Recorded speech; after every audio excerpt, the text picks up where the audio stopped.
जय हिंद आप सभी का। और आज हम बात करेंगे एक इंपॉर्टेंट टॉपिक के बारे में। टॉपिक ये है कि इंडिया कहीं ना कहीं अब वेदर फोरकास्ट करेगा अब पीओके का। अभी इंपॉर्टेंट न्यूज क्यों बन जाती है? देखो, पीओके एक ऐसा हिस्सा है जो पाकिस्तान अपना हिस्सा मानता आ रहा था। सडनली आज हम वो बात कर रहे हैं जो हमें बहुत साल पहले कर देनी चाहिए थी, और इसलिए ये जी टॉपिक बन जाता है क्योंकि ये कहीं ना कहीं एक कंट्रोवर्सी बन जाती है between Pakistan and India. Pakistan कहता है पीओके उनका है, इंडिया कहता है हमारा है। शुरू करने से पहले मैं आपको अपने बारे में बताना चाहूंगा। मेरा नाम है Shubham Washne. By profession I am a YouTuber on Self Selection Board YouTube channel and my aim is to take you one step towards your uniform. यहाँ से हम आगे बढ़े तो रोज शाम 5, 6 और 7 बजे डेली मैं आपके एसएसबी के लेक्चर और जीडी टॉपिक लेकर आता हूँ फ्रॉम मंडे टू फ्राइडे। इसके साथ अगर आप सीडीएस, एफकेट, सीएपीएफ, एसएसबी की तैयारी करना चाहते हैं तो अनअकैडमी के टॉप एजुकेटर इसमें आपकी मदद कर सकते हैं। ये उसका प्राइसिंग प्लान है। बट अब तक आप मेरी वीडियो देख के समझ गए होंगे कि रोमन साइंस आपके साथ मेरा उठना बैठना है। रोमन साइंस साहब ने कहा है कि अनअकैडमी शुरू तेरी बहुत चलती है, तो आप मेरा नाम एज अ कूपन कोड इस्तेमाल कर सकते हैं और आपको यहाँ पर 10% ऑफ मिल जाएगा। यहाँ से हम आगे बढ़ते हैं। अब ये जो टॉपिक है कि इंडिया अब वेदर फोरकास्ट करेगा पीओके का, ये एक्सट्रीमली इंपॉर्टेंट है जीडी के लिए, एसएसबी की जीडी के लिए। कैसे, जरा ये देखो। क्वेश्चन कुछ इस तरह से आएगा कि रिसेंटली इंडिया ने पीओके का वेदर फोरकास्ट करना शुरू किया है, तो इससे इंप्लीकेशन क्या होंगे?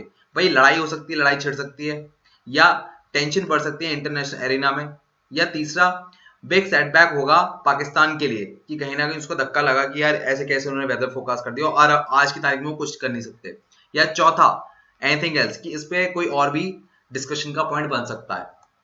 अब देखो, पहले हमें करंट सिचुएशन को समझना पड़ेगा। करंट सिचुएशन है क्या? करंट सिचुएशन ये है कि इंडिया ने कहा है कि डीडी न्यूज और ऑल इंडिया रेडियो पीओके और गिरगिट का वेदर फोरकास्ट करेगा। अब ये जो न्यूज है कॉमन आदमी भी जानता होगा, रिक्शा वाला भी जान चुका होगा क्योंकि इतनी फैल चुकी है ये।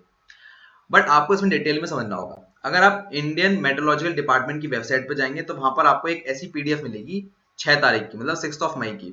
उसमें लिखा होगा सब डिवीजन में कि जम्मू एंड कश्मीर, लद्दाख, गिलगिट, बल्चिस्तान, मुजफ्फराबाद, इन सब का जो वेदर है वो कुछ ऐसा है कि थंडरस्टॉर्म और लाइटनिंग हुई है, प्लस वहां पर गस्टी विंड चल रही है of speed of 30 to 40 kilometre.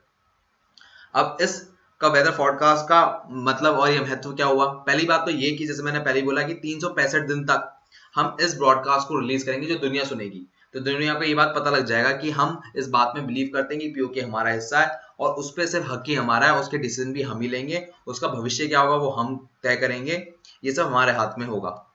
अब ये कहीं ना कहीं तकलीफदेह हो जाता है पाकिस्तान और चाइना के लिए। अब देखिए, न्यूज तो ये आ रही है कि कहीं ना कहीं हमने अक्साई चीन पे वेदर फोरकास्ट इसलिए स्टार्ट नहीं किया क्योंकि चाइना कहीं ना कहीं मिलिटरीली और इकोनॉमिकली बहुत पावरफुल है। यहाँ पर एक दूसरा एंगल भी है। क्या हमने क्या करा है कि चाइना की रीढ़ की हड्डी तोड़ दी है थ्रू पीओके, कि अगर हम पीओके पे कहीं ना कहीं अपना दबाव बना लेंगे तो चाइना अपना आप ही बैक ऑफ होना स्टार्ट हो जाएगा। कैसे, जरा इस बात को समझिए। अब आईएमडी का जो वेदर फोरकास्ट का डाटा है वो कहीं ना कहीं चाइना पाकिस्तान के लिए एक तकलीफदेह बन रहा है। क्यों? उसका रीजन है CPEC. CPEC one belt one road initiative का पार्ट है जो कि ड्रीम प्रोजेक्ट है चाइना का। ये बात आपको पता होगी, करेक्ट? अब ये जो ड्रीम प्रोजेक्ट है चाइना का वो स्टार्ट होता है कश्मीर से और वो पहुंचता है ग्वादर तक। अब ये जो प्रोजेक्ट है वो इसलिए बनाया था चाइना ने कि कहीं ना कहीं वो गल्फ कंट्री से ऑयल लेगा और वो सीधे ग्वादर से मंगाएगा और यहाँ से फिर वो चाइना मंगा लेगा और फिर यहाँ से बीजिंग, शंघाई उसके बड़े शहर है वहां तक वो पहुंचाएगा। उसको साउथ चाइना सी की जरूरत नहीं पड़ेगी। यहाँ तक की मोटी मोटी बात थी। बट अगर यहाँ पर इंडिया का कब्जा हो जाता है या इंडिया अपने इस हिस्से को वापस ले लेता है तो कहीं ना कहीं ये सी पैक गायब हो जाएगा। क्यों? रीजन इसका बहुत ही सिंपल है, वो ये है कि इंडिया ने तो one belt one road initiative sign ही नहीं किया। तो भाई तुम हमारी जगह पर सड़क बना कैसे रहे हो और तुमने परमिशन ली किससे? ये बात आ जाती है मोटी मोटी। इसलिए यहाँ पर चाइना को तकलीफ होगी, जबकि हमने अक्साई चीन का वेदर फोरकास्ट नहीं निकाला है। आपको ये बात समझ में आ गई होगी। अब सडनली हमें वेदर फोरकास्ट निकालने की जरूरत पड़ क्यों गई?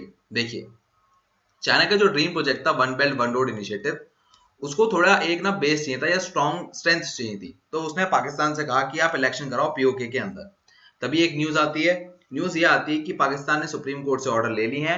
अब गिलगित बल्चिस्तान में अब कहीं ना कहीं इलेक्शन होंगे, मतलब पीओके में इलेक्शन होंगे मोटे मोटे तौर पे। इंडिया ने इसका प्रोटेस्ट किया, पर हमारे प्रोटेस्ट करने से ऐसा तो है नहीं कि पाकिस्तान रुक जाएगा। तो यहां पर क्या हुआ कि वेदर फोरकास्ट अथॉरिटी को कहा गया कि आप एक काम करिए, रिटेलिएशन में आप पाकिस्तान के एरिया जो पीओके है जो कि हमारा हिस्सा है उसका वेदर फोरकास्ट निकालना शुरू कर दीजिए और उसको टेलीकास्ट कीजिए रोज। अब पाकिस्तान उसके रिटेलिएशन में कोई जवाब नहीं दे पाएगा। रीजन क्या है? उसके लिए आपको एक टाइमलाइन समझनी पड़ेगी।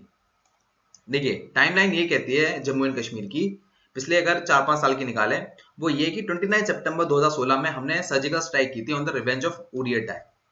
उसके बाद हमने 26 फरवरी 2019 में हमने एरियल स्ट्राइक की जेट के द्वारा, और उसके बाद 31 अक्टूबर 2019 में हमने जम्मू एंड कश्मीर को यूनियन टेरिटरी बना दिया बाय रिमूविंग आर्टिकल 370। फिर 2 नवंबर 2019 में हमने न्यू ऑफिशियल मैप निकाल दिया जिसमें हमने पीओके और अक्साई चीन को हिंदुस्तान का हिस्सा माना, मतलब अखंड भारत का हिस्सा माना। उसके बाद 8 मई नहीं 6 मई को इंडियन मेट्रोलॉजिकल डिपार्टमेंट के द्वारा हमने ये ऐलान कर दिया कि वेदर फोरकास्ट निकाला जाएगा पीओके का, क्योंकि उसे हम अखंड भारत का हिस्सा मानते हैं।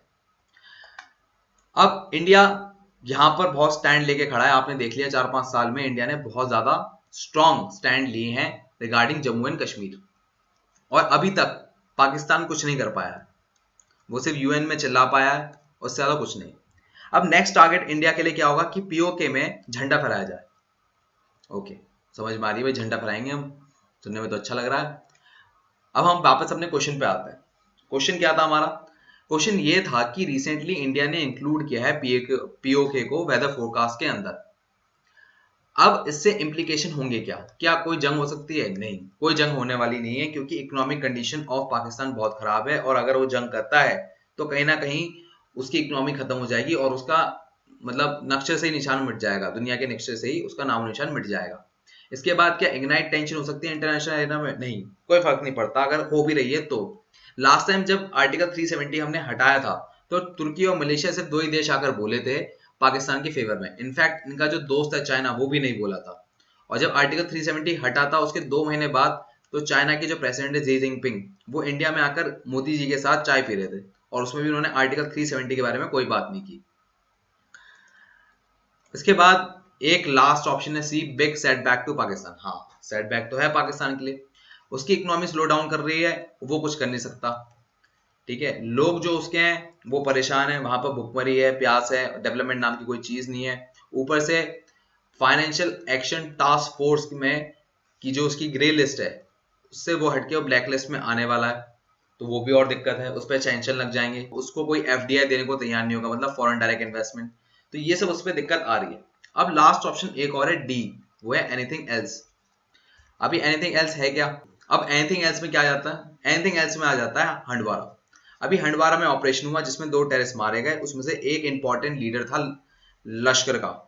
ठीक है, अभी हंडवारा आज तक हमने सुना नहीं, हमने पठानकोट सुना है, कुपवाड़ा सुना है, जहां पर आतंकी हमले होते हैं, पर एकदम से हंडवारा क्यों आ गया? देखो, Jammu and Kashmir union territory बन चुका है, तो इंडियन आर्मी के पास एक्सट्रीमली पावर आ जाती है, क्योंकि अब जम्मू एंड कश्मीर यूटी है, तो वो सीधे गवर्नमेंट ऑफ इंडिया के हाथ में आ जाता है।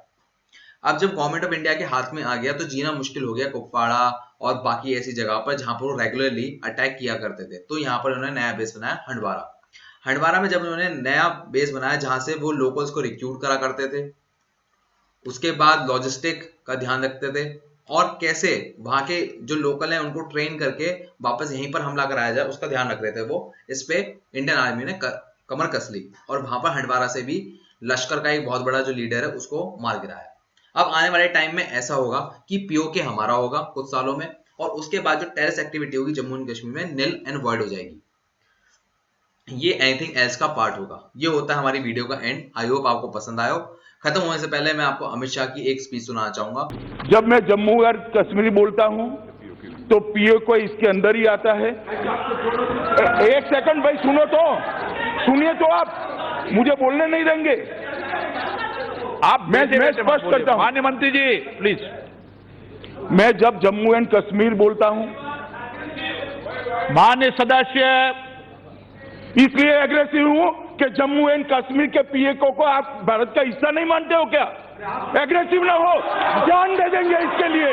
क्या बात कर रहे हो आप? एग्रेसिव होने की क्या बात कर रहे हो? जान दे देंगे इसके लिए। अगर आपको वीडियो अच्छी लगी और कंसेप्ट की क्लैरिटी आई है तो खाने पे बुलाइए, और मेरी वीडियो देखकर आपको रिकमेंडेशन मिलती है तो मिठाई खिलाइए। अगर आप चाहते हैं कि मैं कोई टॉपिक लूं तो हैशटैग वार्षिक कमेंट बॉक्स में बताइए, या मेरे कोई पर्सनल मैसेज हो तो आप इंस्टाग्राम पे मुझे डीएम कर सकते हैं। सेल्फ सिलेक्शन बोर्ड मेरे इंस्टाग्राम का हैंडल है, and my aim is to take you one step towards uniform. तो मैं पूरी कोशिश करूंगा कि आपकी प्रॉब्लम सॉल्व हो। इसके साथ अगर आप कोई और जीडी टॉपिक या लेक्चर टॉपिक या पर्सनल इंटरव्यू का टॉपिक ढूंढना चाहते हैं तो मेरा नाम आप टाइप करिए यूट्यूब सर्च इंजन में और टाइप करिए ऐसे जीडी टॉपिक, मैं आपको मिल जाऊंगा या आपको मेरी पूरी प्लेलिस्ट का लिंक डिस्क्रिप्शन बॉक्स में मिल जाएगा।